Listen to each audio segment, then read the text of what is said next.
but we're going to start with events at Anfield. And Dawes, of course, you were there as a former Tottenham man. Stop it. Not the easiest of nights. We're going to come on to Tottenham, but let's first of all talk about the holders, Liverpool. I mean, Postecoglou afterwards just said simply they were too good for us. And the way they went after Tottenham, we knew that was going to happen. We knew, one, there was, in truth, never going to be enough going back to Anfield. But the way they harried Tottenham, the way they went after them as well, I mean, even Tottenham's strongest starting 11 would have struggled. Just how far above Tottenham were Liverpool on the night? Oh, they were magnificent. But they are. They are far superior to Tottenham. And that's what Tottenham have to accept. But on to Liverpool, I mean, going into the game, being there, going to Anfield, albeit Spurs going with a 1-0 lead, I was never confident because of what Liverpool can do and the way they've been all season and the job Arne Slot's doing.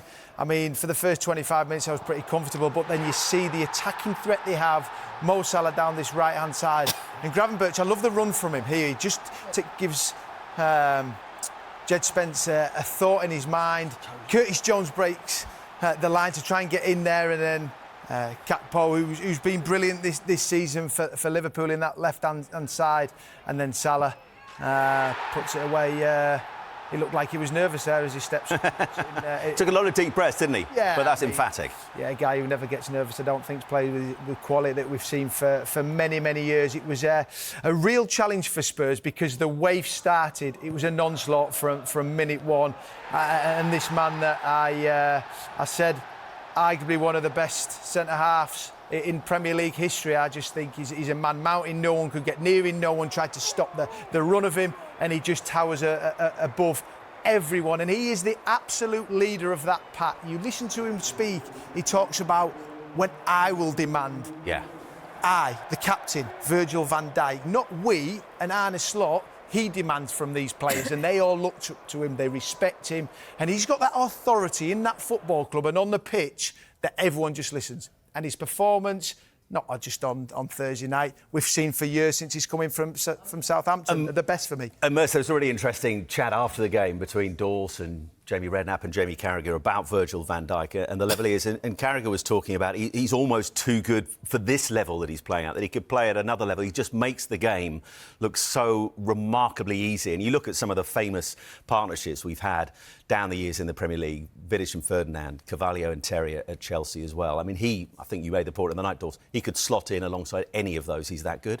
Oh, yeah, he's a Rolls-Royce of a player. Yeah. He's a Rolls-Royce, obviously, of a Rio Ferdinand player. They have that presence, comfortable lead, you know, and just top defenders. Yeah, he carries a fear factor. You get, you know, Salah carries a fear factor to the fullbacks and the defenders with his goals. He's the other way round. Anybody who squares up against him can't wait to get rid of the ball. He has this fear factor of like, well, I can't get past you, I might as well just pass it. And I think he's earned that right. I think he's a special player. I think the way he acts on the pitch, everything, the way he sprays that ball around, that diagonal ball to Salah. Yeah, I couldn't talk highly enough of him. I mean, there ain't another level. People will always. This is the level. It's the Premier League. People will always have the debate, and my argument in my defence is that he could play with anyone beside him. And normally as a centre-half, or anywhere on the pitch, you make partnerships, you make relationships. And Rio Ferdinand and Vidic. Vidic was the brave one. He put his head where it hurts. Rio was the elegant one, could stride, bringing the ball out the back. John Terry and Carvalho. Virgil van Dijk has got everything.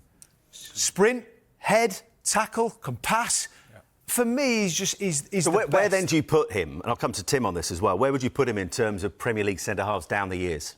I put him at the top. The very top. I do, yeah. You can put Stam in there, and you talk about Gabriel and Saliba at the moment with the partnership. I put him at the top because he could do everything as an individual, whoever he plays alongside. And we talk about Konate being so good. We talk about Kwanzaa coming in, young players. But I don't believe Liverpool would be where they are and have won Champions League in recent years, won the Premier League, if they didn't go and sign Virgil van Dijk from Southampton. Because when he's not there, no one on the pitch is the same. I played with Ledley King, who was unbelievable. And that reliability that you have in a team when they are beside you, when they're on the pitch, when they're dictating. And I watched Virgil on Thursday night and he's shouting people and they're all like, all right, Virgil's speaking, I listen. The best. Where would you put him, Tim? I put him right out there, like Michael's saying. I just think he makes others around him better as well. Ledley was a quiet man and someone who led by what his performance.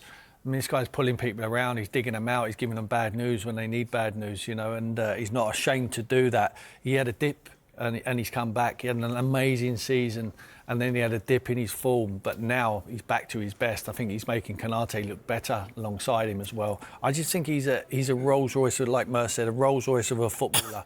He's got everything to a game. We're talking about a man who's out of contract at the end of the season as well. He looks very relaxed about it. So does Salah as well. They all look very relaxed. Why wouldn't you? I mean, you have a game. I mean,